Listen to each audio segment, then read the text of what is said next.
दिसंबर 2023 में भगवान को अपने मूल स्थान पर स्थापित कर देंगे। कितना भव्य होगा मंदिर, जिस तरह से मंदिर की तैयारी बनने का तैयारी। देखो, मंदिरों की तुलना नहीं करनी चाहिए, तो भी इसको दुनिया देखने आएगी और इसकी निर्माण शैली पर इंजीनियरिंग इंस्टीट्यूट रिसर्च करेंगे, ये विश्वास है। क्या खूबियाँ होंगी मंदिर की? बहुत बड़ी खूबी तो उसकी नींव होगी, और इतना बड़ा स्टोन वर्क पिछले 100 साल में तो भारतवर्ष में हुआ नहीं होगा टेम्पल में। तो स्टोन की बड़ी मात्रा और उसका नींव का निर्माण ये दुनिया में एकदम अनूठा होगा। कितनी जगह में होगा पूरा मंदिर? लगभग 2.5 से 3.25 एकड़ में होगा, और मंदिर की 4 दीवारी मिला ले तो 6.5 एकड़ हो जाएगा। तीर्थ यात्रियों की सुविधाओं का विचार कर ले तो 18 एकड़ हो जाएगा। तो यात्रियों के लिए आने के लिए क्या क्या व्यवस्था रहेगी जो आपने बनाया है? भारत सरकार बहुत व्यवस्थाएं कर रही है। रेलवे स्टेशन को 5 गुना 6 गुना बड़ा किया जा रहा है। हवाई अड्डा बन रहा है यात्रियों के लिए।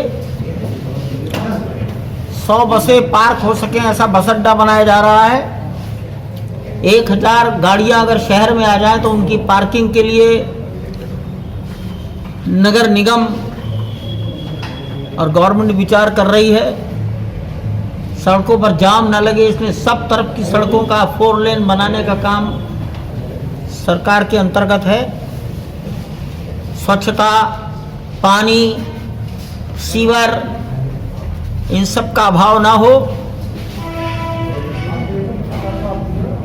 मंदिर परिसर और शहर का विकास, ये दोनों एक दूसरे के पूरक बनकर काम करें, इतना तालमेल के साथ काम कर रहे हैं। कितना प्रतिशत काम हो चुका है? अभी तो नींव भरी है, अभी केवल नींव बनी है। अगर प्रतिशत में मानेंगे तो नींव को आप कुछ भी मान लीजिए, बिना नींव के ऊपर हो नहीं सकता। किस किस देश से चंदा आ रहा है कि उनको बिरादरी चंदा दे रही है? भारत के बाहर से अभी किसी का नहीं। भारत में किस किस कमी तो नहीं है पैसे की, चंदा पर्याप्त आ गया है। भारत में किसी बिरादरी को छोड़ ही नहीं सकते। जैसे आपने बताया अभी 11 करोड़ लोगों में कौन बिरादरी छूटेगी? मैं तो सड़कों पर, मैं स्वयं अयोध्या फैजाबाद में चौराहे पर सड़क पर पैदल चला हूँ, एक एक दुकान, मैंने तो किसी की बिरादरी पूछी नहीं। चंपा जी, एक इच्छा जताई आपने, अभी जो जगह मिली हमें उसे बढ़ाना चाहते हैं, 108 एकड़ करना चाहते हैं। भविष्य का विचार चल रहा है। आज 10 से 15 हजार लोग रोज आते हैं, कल 50,000 लोग आने लगे तो क्या होगा? उनका विचार कर रहे हैं, भविष्य में क्या होगा उसका विचार आज कर रहे हैं, बस इतना ही विचार। चंपा जी, देवस्थानम बोर्ड को उत्तराखंड सरकार ने वापस दिया, भंग किया है उसको।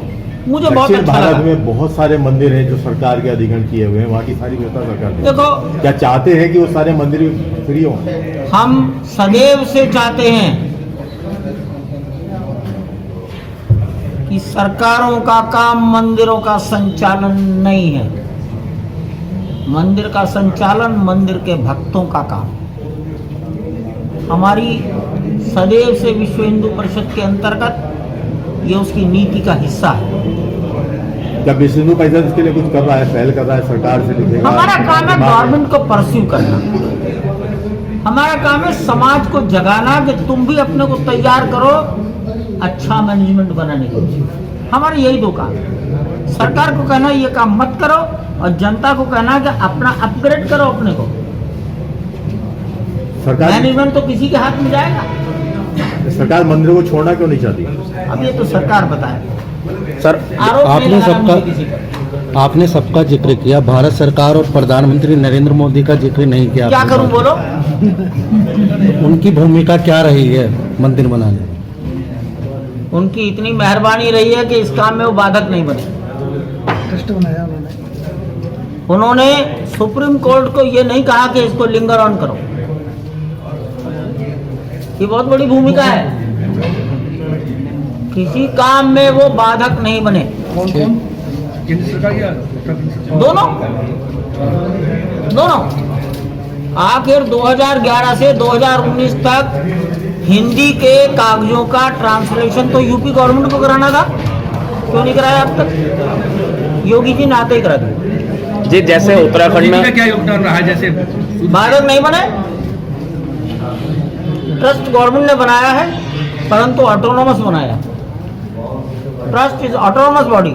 उत्तराखंड और भारत में जैसे मंदिर पड़े हुए हैं जहाँ पर पुजारी भी नहीं है, उनको देखभाल करने वाला कोई नहीं है, इस पर क्या कहना चाहते हैं? जनता को, स्थानीय जनता जब सरकार छोड़ेगी तो स्थानीय जनता को आना पड़ेगा, उनके अपने दायित्व निर्वाह करने होंगे। नमस्कार।